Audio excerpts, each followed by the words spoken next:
السلام عليكم ورحمة الله وبركاته. ازيكم عاملين ايه؟ يا رب تكونوا بخير. اولا حابب اعتذر عن التأخير وان انقطعنا فترة كده عن الحلقات، بس ان شاء الله مفيش تقطيع تاني. ان شاء الله في حلقات نازلة بانتظام. انا حابب بس ان انتم تدعمونا وتخلوا القناة ترجع تقوم تاني. مش طالب منكم غير التفاعل بس برأيكم ان كان بالايجاب او بالسلب. حلقتنا النهاردة كتبها لنا الكاتبة نورهان محمد والكاتبة بسملة لبيب، احب اشكرهم جدا. وقبل اي حاجة ما تنسوش تشتركوا في القناة وتفعلوا زر الجرس علشان يوصل لكم كل جديد. وبدون مقدمات كتير خلينا نخش في حلقة النهاردة على طول.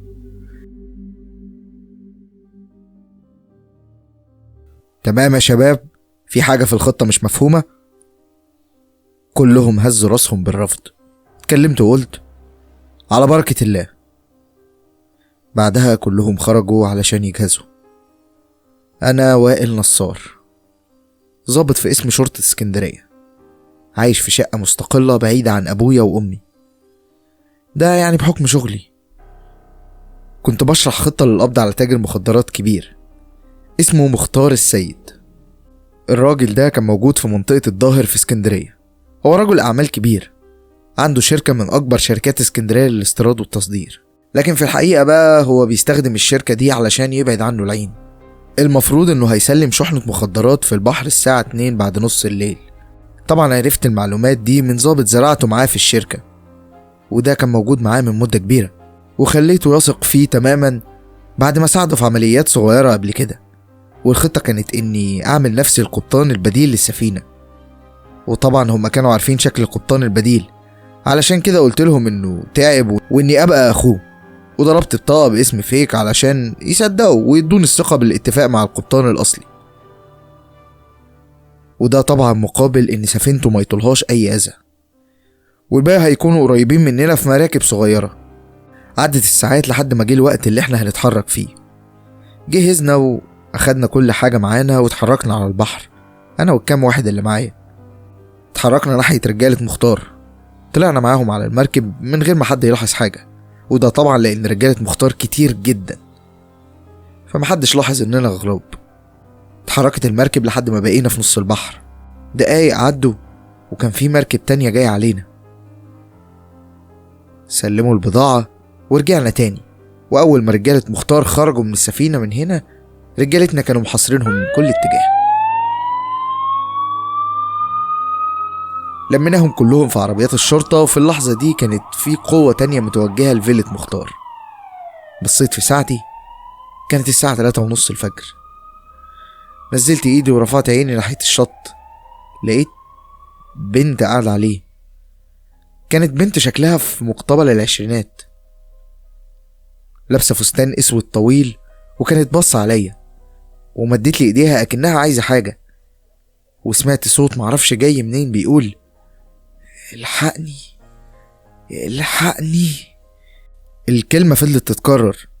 كنت بحاول اعرف الصوت ده جاي منين بالظبط، لحد ما حسيت بحد حط ايده فجأة على كتفي. اتفزعت وبصيت ورايا، لقيته زميلي عزت اللي اتكلم اول ما لفيت وشي ليه وقال لي يلا يا وائل، كل رجالة مختار معانا والبضاعة كمان. ومشي عزت. رجعت بصيت على مكان البنت تاني، بس هي ما كانتش موجودة، اكنها فص ملح وداب. مستحيل تكون مشيت. ازاي يعني اختفت من المكان ده كله في ثواني؟ فضلت دقايق مش مستوعب اللي حصل، لكني حاولت اتجاهل الموضوع. ورجعنا على الاسم، حققنا مع مختار، وبعدها دخلنا الحجز مع باقي رجالته علشان بكرة يترحلوا على النيابة. وبعد ما قفلت قضية مختار روحت على بيتي. دخلت اخدت شاور وحضرت لقمة سريعة، وقعدت فتحت التلفزيون على قناة إخبارية مشهورة جدا، كانت بتنقل الأخبار النازحين والخيام اللي ولعت بالناس اللي فيها. ما قدرتش استحمل المناظر وقفلت التلفزيون. خلصت أكل ورحت قعدت في البلكونة شوية. ثواني مروا وفجأة سمعت نفس الصوت اللي سمعته على شط البحر بنفس الكلمة الحقني الحقني. قمت اتفزعت من على الكرسي وانا بلف حوالين نفسي. ما كنتش عارف الصوت ده جاي منين، وما كانش في حد موجود غيري في البيت. فضلت استعيذ بالله من الشيطان ودخلت جوه الشقة والصوت اختفى.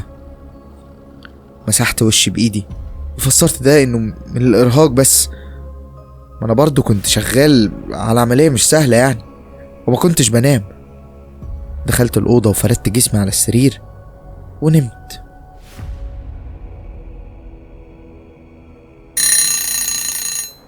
صحيت تاني يوم على صوت المنبه الساعة 9. قمت وقفلته، جهزت علشان اروح القسم. فعلا رحت وخلصت شوية شغل عندي. على الساعة 12 بالليل كده كنت خلصت. خرجت من القسم وركبت العربية. كنت حاسس بخنقة فظيعة، فده خلاني اروح اقعد على البحر شوية. دخلت اخدت كرسي وخرجت قعدت على الشط. كنت مركز في شكل البحر وجماله لحد ما حسيت بحركة حواليا. لما بصيت لقيتها نفس البنت اللي شفتها يوم العملية. كانت قاعدة على بعد خطوات مني. كانت مدياني ظهرها لحد ما لفت وشها ليا وبدأت تشيل شعرها شوية من على دماغها، وظهر جرح كبير جدا في راسها. وقالت بصوت خايف بيرتجف: الحقني الحقني. بلعت ريق برعب وانا بقول لها: انت مين؟ انت مين؟ طب الحقك ازاي؟ ما ردتش، ورجعت شعرها تاني على وشها ورجعت بصت على البحر. لساني كان معقود. كل اللي انا عملته اني اخدت نفسي ورحت على العربية ومنها على البيت. دخلت اخدت شاور وبعدها فردت جسمي على السرير وانا بفكر في اللي حصل ده لحد ما رحت في النوم. تاني يوم في القسم وعلى الساعة 1 بعد الظهر جه لينا بلاغ باختفاء بنت عندها 20 سنة. البنت نزلت زيارة لقرايبهم ومرجعتش. الوضع فضل كده لحد ما مر أسبوعين على اختفائها، ولما أختها قلبت الدنيا عليها عند كل قرايبهم وما لقيتهاش، جت هي ومرات أبوها علشان يبلغوا باختفائها. كل ده كان طبيعي، بس اللي مش طبيعي إن لما شفت صورة البنت اللي في المحضر جسمي كله أشعر. دي كانت نفس البنت اللي شفتها على الشط. كلمة صدمة كانت قليلة جدا على اللي أنا حسيته. رفعت الملف قدام عيني. الاسم علا حسين، السن 20 سنة، طالبة في جامعة اسكندرية كلية الآثار. كل اللي جه في بالي وقتها بعد ما افتكرت اللي حصل معايا هو إن جثتها أكيد في المية. أمرت فريق البحث تروح على الشط اللي شفتها عنده ويبحثوا فيه، واللي حسبته لقيته. طلعوا جثة البنت من أعماق البحر. البنت كان واضح إن بقالها مدة كبيرة في المية، وده لأن الجثة كانت متشوهة. السمك واكلها والملامح نفسها مش واضحة من المدة اللي قعدتها الجثة في المية. وكمان كان مربوط في جسمها حجارة عشان ما تطلعش على وش المية. أول ما شفت الجثة في المشرحة عيني راحت تلقائي ناحية رقبتها، بس لأن لون الجلد اتغير ما كانش واضح حاجة. وبعد ما أختها ومرات أبوها اتعرفوا عليها، صريخ وعياط، أجواء الطبيعية اللي بتحصل في أوقات زي دي. رحنا على المكتب، وبعد ما سهى أخت علا هديت شوية بصيت وقلت لها: أستاذة سهى، انتوا ايه اللي خلاكم تيجوا تبلغوا بعد كل المدة دي من اختفاء علا؟ اتكلمت بصوت مخنوق من العياط وقالت: علا كانت متعودة كل فترة والتانية انها تروح تقعد عند حد من قرايبنا شوية بسبب خناقاتها الكتير مع مرات بابا الله يرحمه. هي حتى ما كانتش بتقول لحد مننا انها رايحة كام يوم عند حد علشان مرات ابويا هترفض. كنا متعودين انها لما تتخانق مع مرات ابويا تروح تقعد كام يوم وترجع تاني لحد بس ما الموضوع يهدى. بس المرة دي المدة طولت قوي، ولما سألنا كل قرايبنا قالوا انها حتى ما راحتش عندهم. بصيت لمرات ابوها اللي كانت حاطة وشها في الارض وقلت: ويا ترى سبب الخناقة ايه يا حاج عدلات؟ ردت الست وقالت: كان بسبب اني كنت عايز اجوزها ابن اختي حسام، بس هي ما كانتش راضي. بس صدقني كنت بتناقش معاها، ما اجبرتهاش على حاجة يعني. بصت لها من فوق لتحت، وبعدها بلغتهم ان الجثة هتتشرح لانها حصلت بفعل فاعل. اختها وقفت عياط فجأة وبصت لي وقالت: لا يا فندم، احنا مش موافقين، وكمان احنا ما عندناش حد بيكره اختي. يعني مش للدرجة دي علشان يعمل فيها كل ده. كل الناس كانت بتحبها، احنا متأكدين انها حالة انتحار. كنت هرد لكن قطعتني مرات ابوها وقالت: الجثة مش هتتشرح، احنا مش هنبهدل البنت، خليها ترتاح، حرام عليك. ما قدرتش اتكلم، بس يعني هقول ايه؟ عايز اشرحها علشان بشوف عفرتها. سكت وهم اخدوا الجثة بعدها واتكفنت وراحوا علشان تدفن. اما انا فقفلت القضية وبعدها خلصت شوية ورق، وعلى العشاء كنت راكب عربيتي ومروح. بس حسيت بحاجة جوايا بتقولي اروح البحر اللي شفتها فيه. دخلت الشط ولقيتها قاعدة كانت ضم رجليها ومحوطاها بدراعاتها الاتنين، وكانت بتعيط ورفعت راسها لفوق ولفتها اتجاهي. عينها كانت حمرة جدا، وقالت بنبرة كلها خوف وهي مش قادرة تتنفس لكنها بتغرق: الحقني الحقني، هغرق، هموت. ولما انت خايفة قوي كده لا تغرقي، خلاكي تيجي هنا وتموتي نفسك. نظرة عينيها اتغيرت، حسيتها اتعصبت وقالت لي: انا ما قتلتش نفسي، هي قتلتني. هي مين؟ ما كانش فيه رد. اتبخرت من قدامي. رجعت ركبت العربية واتحركت على البيت. دخلت وبعد ما اكلت دخلت نمت.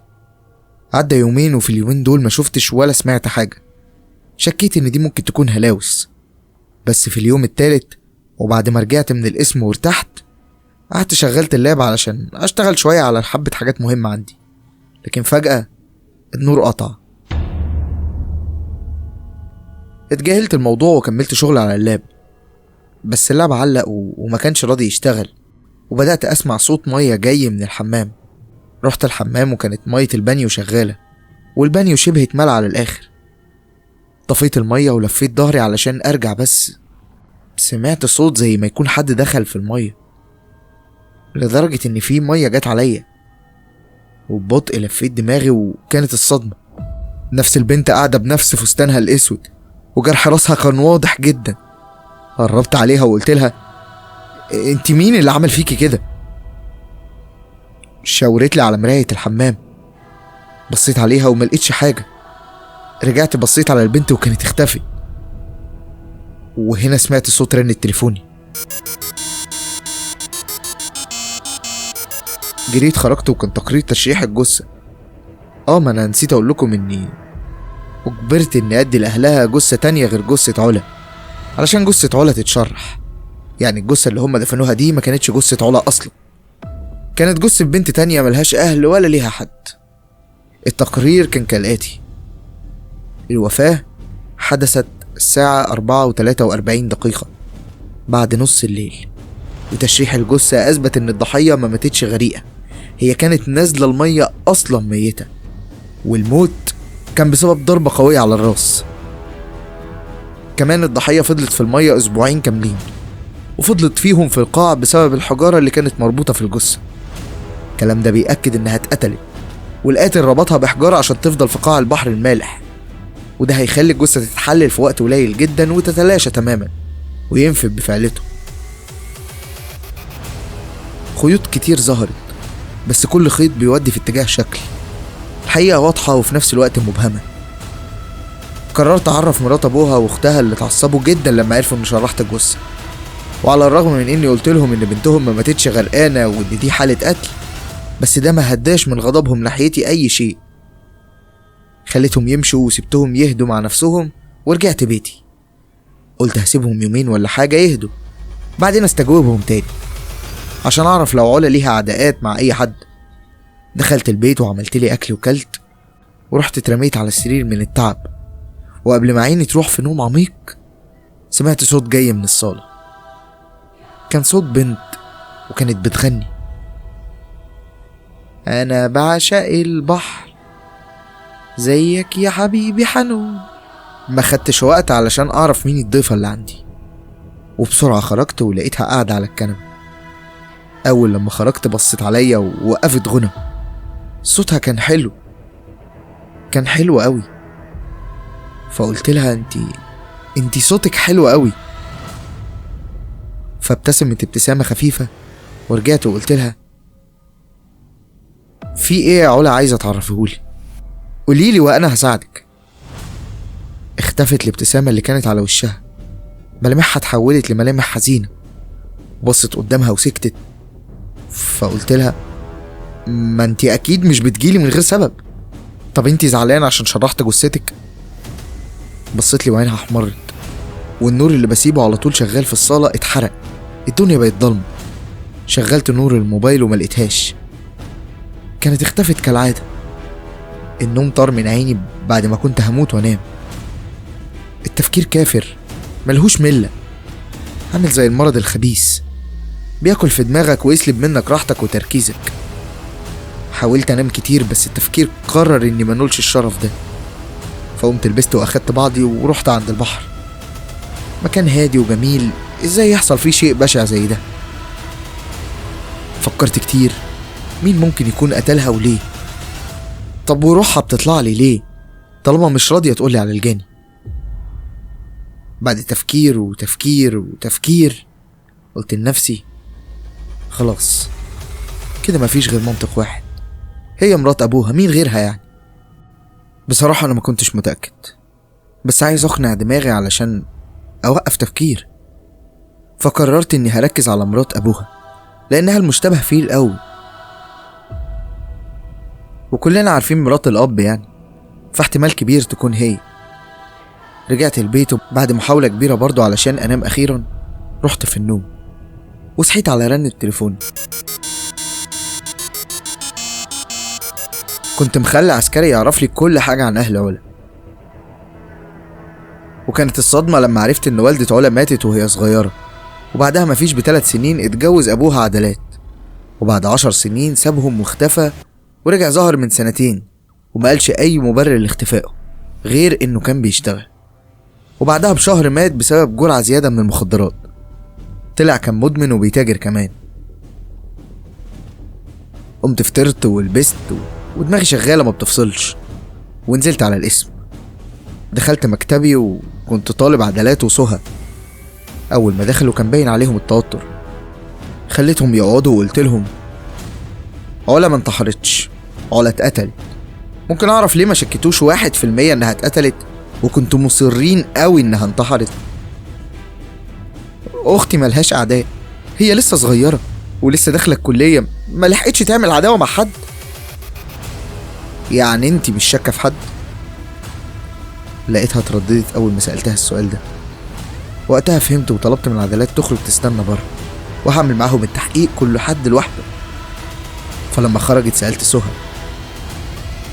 قوليلي بقى يا سهى، انتي شاكة في حد؟ فضلت ساكتة ما بتتكلمش. فكررت سؤالي وزودت: اختك اتقتلت يا سهى بدم بارد، وانتي ساكتة ومش عايزة تقوليلي اي حاجة تساعدي بيها اختك. مفيش حد ليه مصلحة في موت اختي غير مرات ابويا. طيب يا سهى، ايه سبب شكك ده؟ انها كانت يعني مؤخرا عايزة تجبرها انها تتجوز قريبها ده.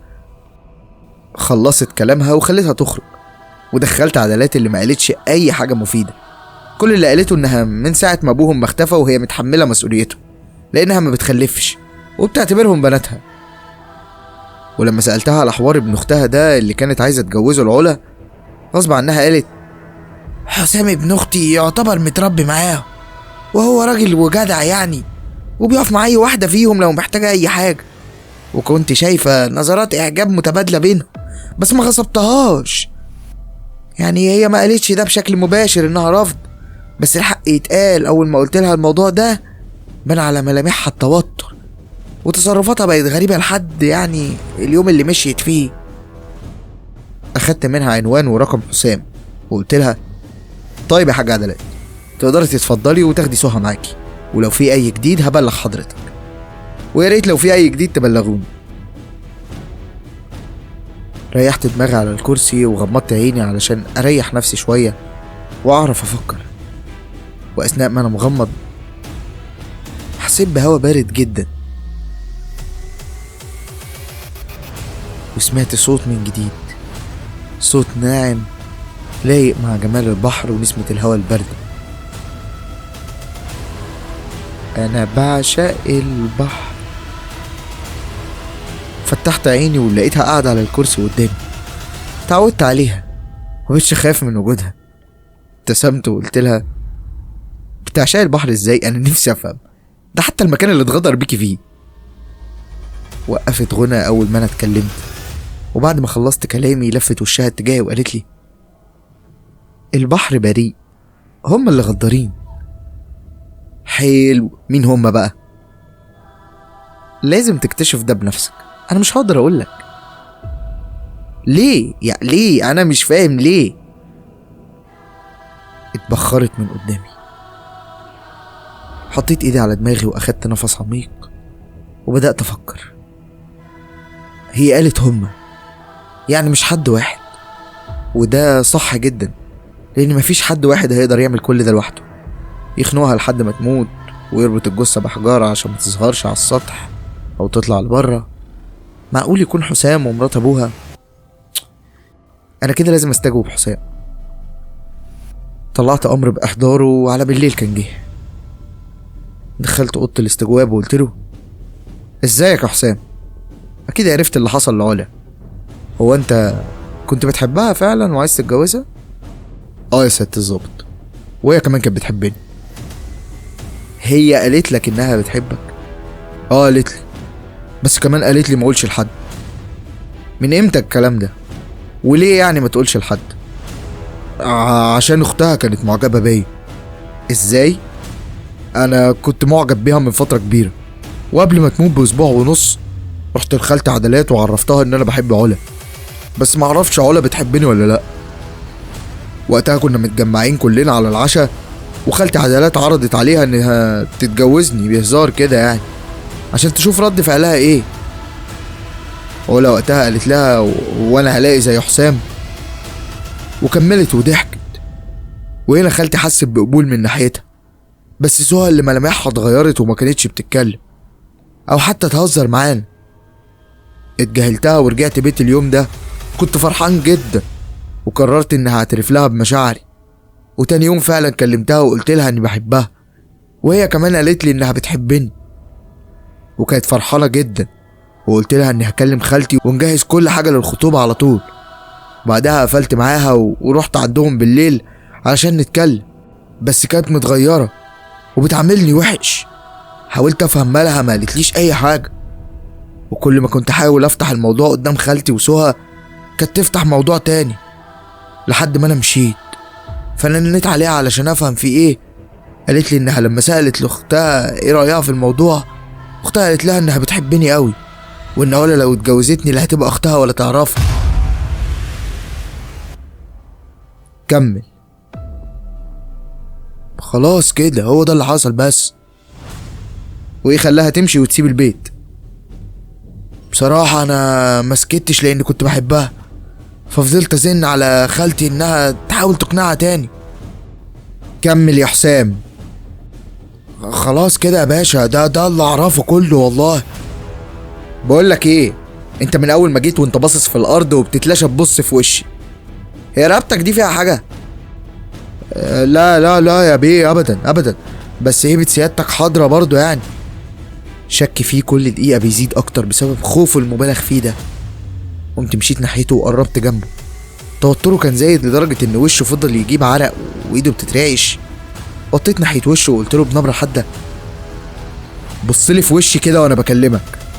بدأ يرفع وشه، واول ما رفعه اديته قلم وقعه من على الكرسي، وقلت له بعصبية ولا انت هتقول الحقيقة بمزاجك ولا خليك تقولها غصب عنك؟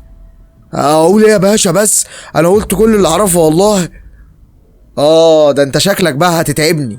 تمام يا عسكري. دخل العسكري شاكر، كان حجمه ضخم، وده كان المطلوب علشان يخاف ويعترف. وخاف فعلا، بس ما قالش حاجة مفيدة. وكان في ازاز بيفصل ما بين اوضة الاستجواب واوضة تانية. عيني جت عليها ولقيت خيال علا، وهنا طلبت من شاكر يطلع بره. وقلت خلاص جت اللي هتخليه ينطق. نور الأوضة بدأ يرعش وظهرت علا، بس ظهرت في شكل مخيف. أنا شخصيا اترعبت من منظرها. جسمها كان زي ما لقوها في البحر، كان دايب لدرجة ان في مناطق باين منها الهيكل العظمي، عينها بيضة وشعرها متقطع وجرح راسها باين.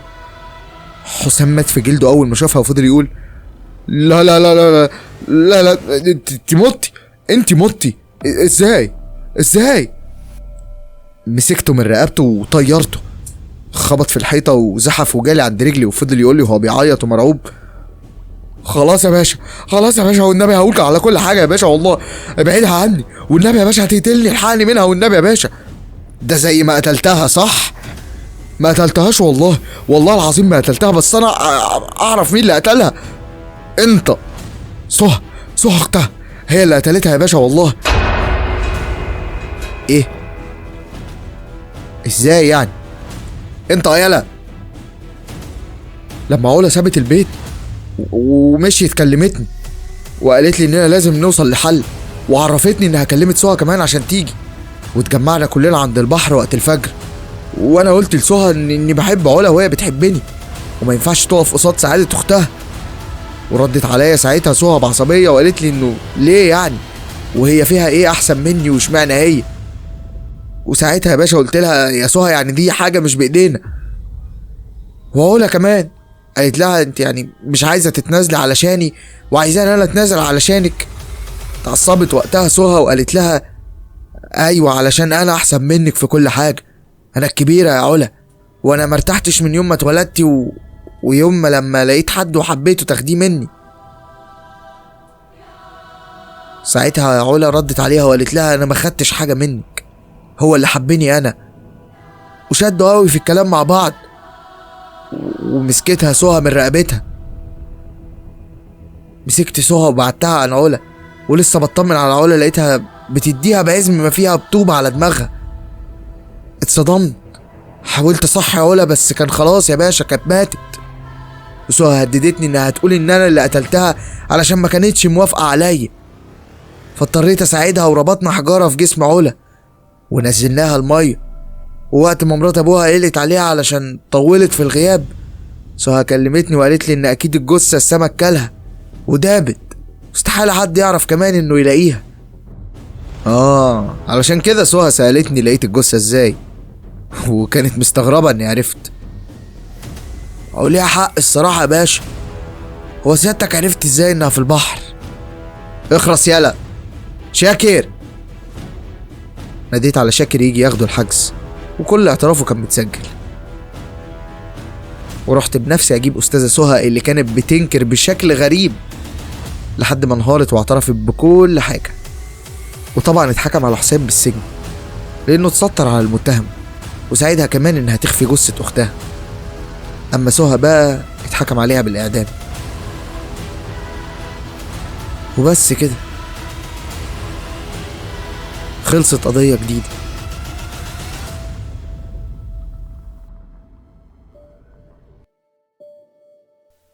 كده تكون خلصت حلقة النهاردة. حابب اشكر الكاتبة نورهان محمد والكاتبة بسملة لبيب على كتابتهم للحلقة.